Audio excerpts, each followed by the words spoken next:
आश्रम के पुण्यार्जक हैं अरह सागर गुरु भक्त परिवार।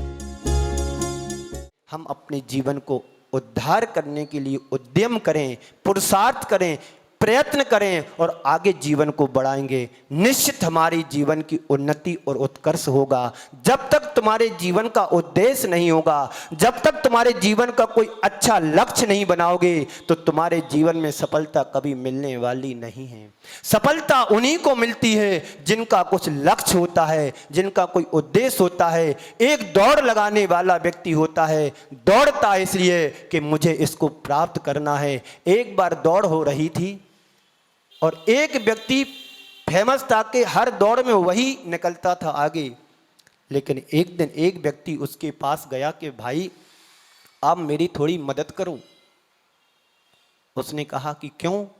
बोले कि मेरी माँ के लिए कैंसर है और आप यदि दौड़ में जाओगे, मुझे पता है कि आपका दौड़ में नाम है और आप दौड़ोगे, मैं पीछे रह जाऊंगा।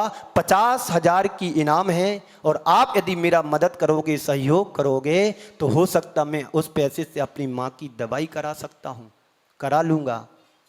उसने बात सुनी, आई गई।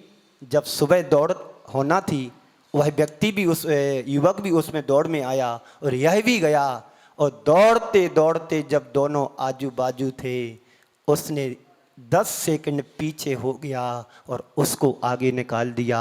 ये सहयोग, ये उत्साह हमारे जीवन में होना चाहिए। और उस व्यक्ति ने हारे हुए व्यक्ति के चरण छुए। मैं आपकी कृपा से आज मैं इस दौड़ को हासिल सफलता प्राप्त कर पाया हूं।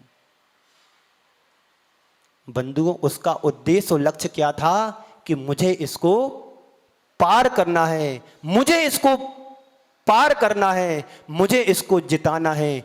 ऐसे ही हमने जीवन पाया है। तो तुम्हारा उद्देश्य व्यापार करने का तो अच्छा हो गया, आप अपने व्यापार में ग्रोथ भी कर रहे हैं। हर दिन नए नए व्यापार सोचते हैं कि आज ये डिजाइन निकालना कपड़े में, कल वो डिजाइन निकालना, आज ये कस्टमर आया, आज इसकी ये डिमांड है। ये सारे के सारे उद्देश्य, ये सारे के सारे लक्ष्य तुम्हारे सामने होते हैं। कभी आपने सोचा कि जीवन का कोई नया उद्देश्य हो? कभी जीवन के बारे में सोचा कि बाहर का ग्रोथ तो हमने कर लिया, बाहर का व्यापार तो बढ़ा लिया, कभी जीवन के व्यापार के बारे में कभी सोचा कि हमारे जीवन की उन्नति किस चीज में है, जीवन का उत्थान कैसे होगा, आत्मा का कल्याण कैसे होगा? कभी आपने सोचा? अरे महाराज श्री, अजी नहीं सोचा होता तो मंदिर क्यों आते? यदि ये नहीं सोचा होता तो आपके प्रवचन सुनने क्यों बैठे होते यहाँ पर? ये उद्देश्य तुम्हारा बाहर का उथला उद्देश्य है। जिस दिन तुम्हारी आत्मा का उत्थान के लिए तुम उद्यम करने लगोगे, पुरुषार्थ करने लगोगे, उस समय तुम्हें लगेगा कि वास्तव में सही हम प्रयत्न और पुरुषार्थ कर रहा हूं। ये तो आप महाराज श्री बैठे हैं तो बैठ गए हैं कि चलो कोई बात नहीं, 10 मिनट सुन लेते हैं। अभी घड़ी में 9 बजने वाले हैं, 5-10 मिनट कम है, और जैसे ही घड़ी में 9 बजेंगे तुम यहां से उठना शुरू कर दोगे। तुम्हारा उद्देश्य यहीं तक था कि 10 मिनट सुनना है। इतनी मात्र से हमारा कल्याण होने वाला नहीं है। बंधुओं, पैदा हुए, व्यापार किया, क्या उद्देश्य तुम्हारा? पैदा हुए, व्यापार किया, धन कमाया, बूढ़े हो गए। पैदा हुए, व्यापार सीखा, धन कमाया, बूढ़े हो गए, बंधुजन को सौंपकर धन एक दिन संसार से विदा हो गए। यही ना तुम्हारी कहानी? जब तुमने जन्म लिया था कुछ नहीं था हाथ में, धीरे धीरे पूर्वजों के साथ में व्यापार सीखा, पैसा कमाया, और पैसा कमाते कमाते तुम्हारी कमर भी झुक गई, लेकिन तुम अंदर से झुकने को तैयार नहीं हो। अंदर से झुको, बाहर से तुम कितने बार झुक चुके हो, बैंड हो चुके हो, लेकिन आत्मा को झुकाने की कुछ प्रयत्न और उद्यम करो। खेल खत्म हो जाता है, राम राम सत्य हो जाएगा, तब तुम क्या करोगे? अब यही कहेंगे लोग, 2-4 लोग मिलकर के, व्यक्ति अच्छा था, बहुत बढ़िया था, थोड़ा कमाता था, दान भी करता था, आज वो इस संसार से चल बसा, चल बसा, यहां से जाके वहां जा बसे। यहां से छूटोगे घर पहुंचो, घर से निकलोगे दुकान पर पहुंचेंगे, फर्म पर पहुंचेंगे, कोई किसी भी तरह से ऑफिस पहुंचेगा। यही ना तुम्हारी दिन भर की दौड़ भाग दौड़ है। इससे बचो और जीवन के लिए कोई नया दिशा दो।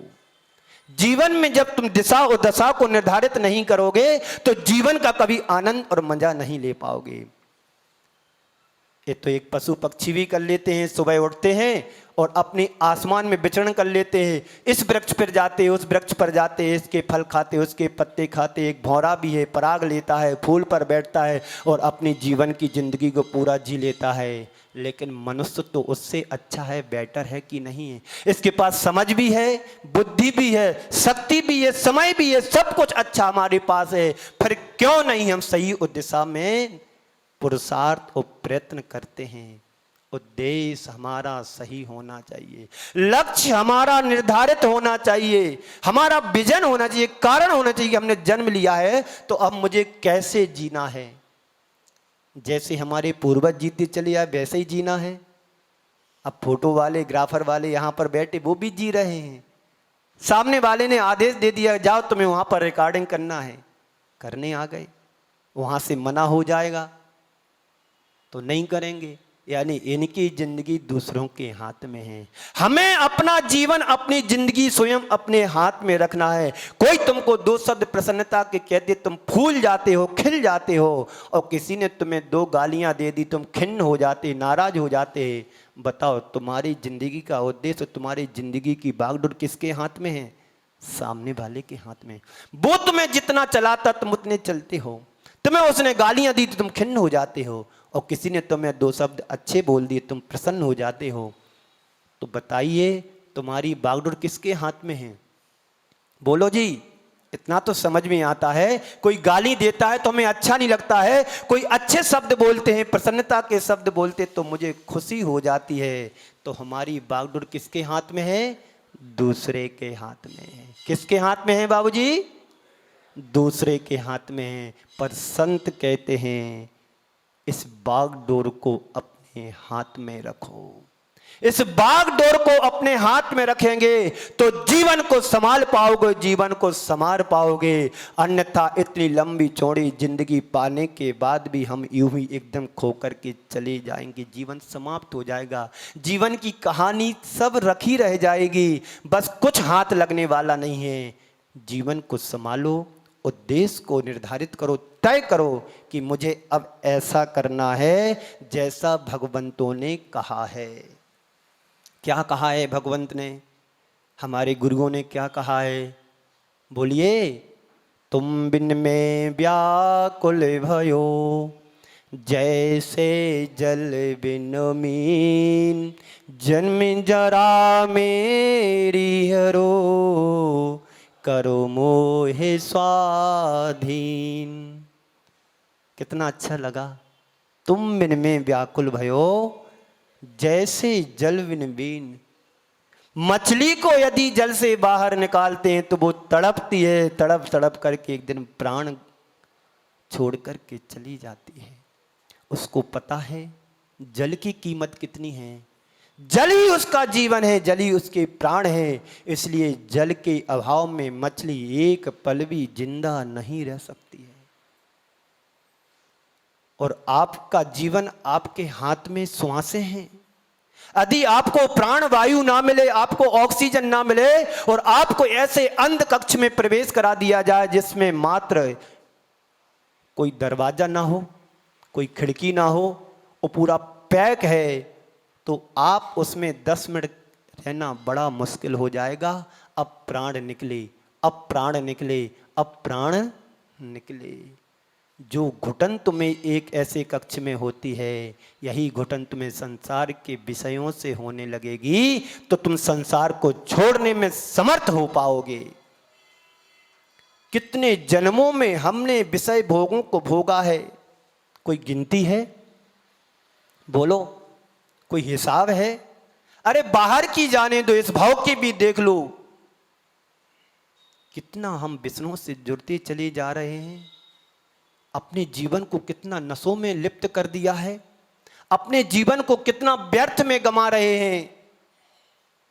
कहते हैं, मैं सुनने में आता है कि हमारे समाज के कम से कम 60 से 70% लोग ड्रिंक करते हैं।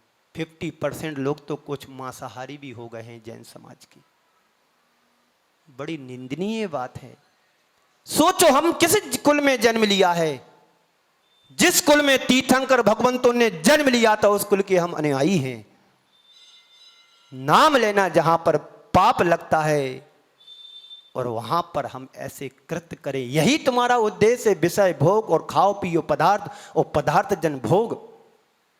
बोलो, किसी ने लिखा है इस दुनिया में 2 तरह के लोग होते हैं। एक व्यक्ति का उद्देश्य होता है पदार्थ और पदार्थ जन भोग। उनका तो कहना है जब तक जियो सुख से जियो, कर्जा लो घी पियो। जब तक जियो सुख से जियो, कर्जा लो घी पियो, मरने के बाद चुकाने की कोई जरूरत भी नहीं पड़ेगी। मर जाओ कि कौन तुम्हारे पास पैसे मांगने आएंगे। आएंगे 2-4 लोग आएंगे, भाई साहब आपके भाई साहब मेरे से कर्जा लिया था दे दो। आप कहोगे वो तो कर्जा उनके साथ निपट गया गया, अब हमारे पास कुछ नहीं है। उनका व्यापार अलग था, मेरा व्यापार अलग है। उनके बच्चे अलग रहते, हमारे बच्चे अलग रहते। कुछ भी मेरे पास है, आज के बाद कल से आना भी नहीं। एक बार बोल दिया ना, यही कहोगे ना। तो जो पदार्थ और पदार्थ जन जो भोग भोगने वाले हो तो उनका उद्देश्य यही होता है कि जब तक जियो सुख से जियो, कर्जा लो और घी पियो। बस कहानी उनकी यही सिमट करके रह जाती, क्योंकि ये भौतिक और भौतिकवादी सुखों में भोगने वाले लोग हैं। इनका कभी कल्याण होने वाला नहीं है। इनका उद्देश्य पदार्थ और पदार्थ न रह करके सिमट जाता है।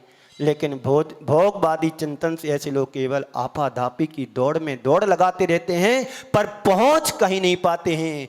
दूसरे तरह के लोग वो होते हैं जिनका उद्देश्य जीवन को संभालने का होता है, जीवन को संवारने का होता है, और मुझे यह सुनिश्चित करना है कि मुझे जो जीवन मिला है किस लिए मिला है। इस जीवन को पाने के बाद अंतर यात्रा करने के लिए जीवन मिला है, भगवान की भक्ति करने के लिए जीवन मिला है, भोगों को भोगने के लिए नहीं मिला है। भगवान की आराधना करने के लिए मुझे जीवन मिला है, विराधना करने के लिए जीवन नहीं मिला है।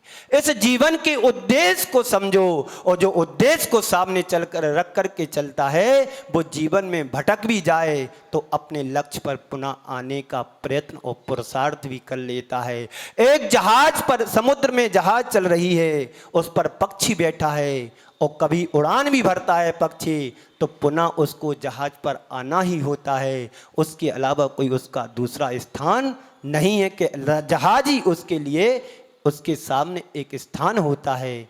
ऐसे ही संसार में यदि हमने जन्म लिया है, जीवन पाया है, तो हमारा लक्ष्य भी एकमात्र परमात्मा होना चाहिए, पदार्थ नहीं होना चाहिए। पदार्थ बीच में घास फूस की तरह हैं। यदि कोई व्यक्ति मोक्ष जाना चाहता है तो स्वर्ग तो उसको घास और फूस की तरह मिलता है, मोक्ष उसका लक्ष्य होना चाहिए। हमारा पदार्थ लक्ष्य नहीं होना चाहिए, परमार्थ होना चाहिए। यदि हमारा ये लक्ष्य और उद्देश्य होता है तो निश्चित किसी ना किसी भाव में हम अपना उत्कर्ष और कल्याण कर सकते हैं। उद्यम जरूरी है, उद्यम जरूरी नहीं है। बंधुओं, भोग विलास तो हमने अनेक जन्मों में भोगा है, लेकिन सोचो, जरा सोचो कि जो हमने पाया है ये क्यों पाया है, किस लिए पाया है। ये प्रश्न अपने मन से हर रोज करो कि हम जो जी रहे हैं क्यों जी रहे हैं। किसी से पूछा कि क्यों भाई आप जी रहे हो, क्यों जी रहे हो, बोले इसलिए कि अभी तक मरा नहीं हूं, इसलिए अभी तक मरा नहीं हूं। हम तो बड़े भाग्यशाली उन लोगों में से आते हैं जिन लोगों ने जीवन पाकर के अपने नर रत्न को सार्थक और सफल कर लिया। हम उन लोगों की संगति नहीं करते हैं कि जो नर से नारकी बनने के कृत्य करते हो। हम तो नर से नारायण बनने वाली लाइन में बैठेंगे, नर से नारकी वाले बनने वाले जीवों के साथ संगति नहीं जिएंगे। एक बार ऐसा हुआ, दो युवक आपस में चर्चा कर रहे थे। बड़े करोड़पति व्यक्ति थे। उनके माता पिता बड़े उद्यमी थे, करोड़पति थे, करोड़ों का व्यापार टर्नओवर होता था। एक मित्र कहता है कि जब मेरे पिताजी इस दुनिया से गए थे, मरे थे इस दुनिया से, तो 20 करोड़ रुपया छोड़ करके गए थे। कितना? 20 करोड़। यहां पर भी होंगे 20-25 करोड़ वाले कोई न कोई युवक। दूसरा बोलता है जब मेरे पिताजी इस दुनिया से मरे तो 40 करोड़ छोड़ करके गए। कितना? 40 करोड़।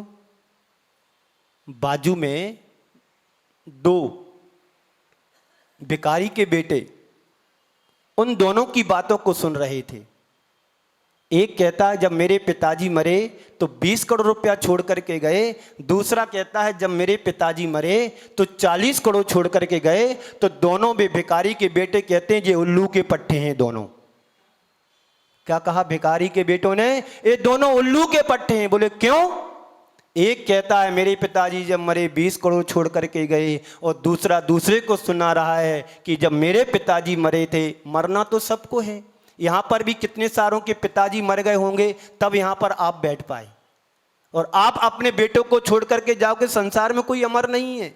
आप आपके पिताजी आपको 40-50 करोड़ की प्रॉपर्टी छोड़ करके गए हैं, और आप अपने बेटों को 80 अरब लाख की प्रॉपर्टी छोड़ करके जाओगे, तो आपके बेटे भी किसी से चर्चा करेंगे जब आप चले जाओगे। देखो हमारे पिताजी 4 दुकानें छोड़ गए, इतना बड़ा व्यापार छोड़ गए, इतनी लेन देनी छोड़ गए हैं, अभी माल भी करोड़ों का पड़ा है। यही ना चर्चा करोगे? करेंगे कि नहीं करेंगे? जब 4 लोग मिलेंगे, मेहमान रिश्तेदार बैठेंगे कि चलो इसको पगड़ी पहनाना है, तो चर्चा करेंगे कितना है, किसको कितना देना है, किससे लेना है, सब लेखा जोखा होता है। तो वे दोनों जो आपस में चर्चा कर रहे थे बड़े घराने के बच्चे कि जब मेरे पिताजी मरे तो 20 करोड़ छोड़ के गए, दूसरा कहते जब मेरे पिताजी मरे तो 40 करोड़ छोड़ करके गए। तो बाजू में 2 भिखारी के बेटे वहीं पर कुछ गंदगी में से उठा कर खा पी रहे थे। वे समझदार थे, इनसे ज्यादा अच्छे थे। क्या जवाब दिया देखो? एक कहता 20 करोड़ छोड़ के गए, दूसरा कहता 40 करोड़ छोड़ कर गए। बोलते हैं सब दोनों उल्लू के पट्टे। उनने बात सुन ली। क्यों? क्या बोलते? मेरे को उल्लू का पट्टा बोलते? हाँ, और उल्लू नहीं तो और क्या हो? एक कहता 20 करोड़ छोड़ के गए मेरे पिताजी मरने के बाद, दूसरा कहता 40 करोड़ छोड़ कर गए मरने के बाद। उल्लू के पट्टे नहीं तो और क्या हो? तुम्हें पता है जब मेरे पिताजी मरे थे पूरी दुनिया छोड़ करके गए थे। जब मेरे पिताजी बड़े थे तो पूरी दुनिया छोड़ कर गए थे। मैं तो नहीं कह रहा हूं तुमसे पूरी दुनिया छोड़ करके गए, अरे 20 ही करोड़ छोड़ गए, पर मेरे पिताजी जब मरे थे सारी दुनिया को छोड़ करके गए थे। हमारी अज्ञानता है, हम कहते हैं कि 40-50 करोड़ छोड़ करके, लाख छोड़ करके गए, पर वास्तव में यथार्थ तो यही है जो भी इस दुनिया से जाता है पूरी संपूर्ण दुनिया को छोड़ करके जाता है। जितना तुम कमाते उसका एक अंश भी तुम अपने साथ ले जा करके साथ ले नहीं जा सकते हो। तो बोलो उल्लू के पट्टे निकले कि नहीं निकले? बोलो। हम लोग तो वैसे नहीं हो कि गाना गा रहे हो कि हमारे पिताजी इतना छोड़ के गए, हम इतना छोड़ के जाएंगे। जब भी जाओगे तो सारा संसार यहीं पर छूट जाएगा। इसलिए जाना है छोड़ करके नहीं जाएं, लगा करके जाएं, दूसरों के परोपकार में दे करके जाएं, परमार्थ के क्षेत्र में लगा करके जाएं। ये उद्देश्य लक्ष्य हमारा बनना चाहिए। हम उल्लू बनाते हैं और उल्लू बन भी जाते हैं, दूसरों के खुद ठगाते हैं और ठगाते भी हैं। ये उद्देश्य हमारा ठीक नहीं है। व्यापार करो तो साफ सुथरा करो, ना ठगो ना ठगाए जाओ। इस कार्यक्रम के पुण्यार्चक थे अरह सागर गुरु भक्त परिवार।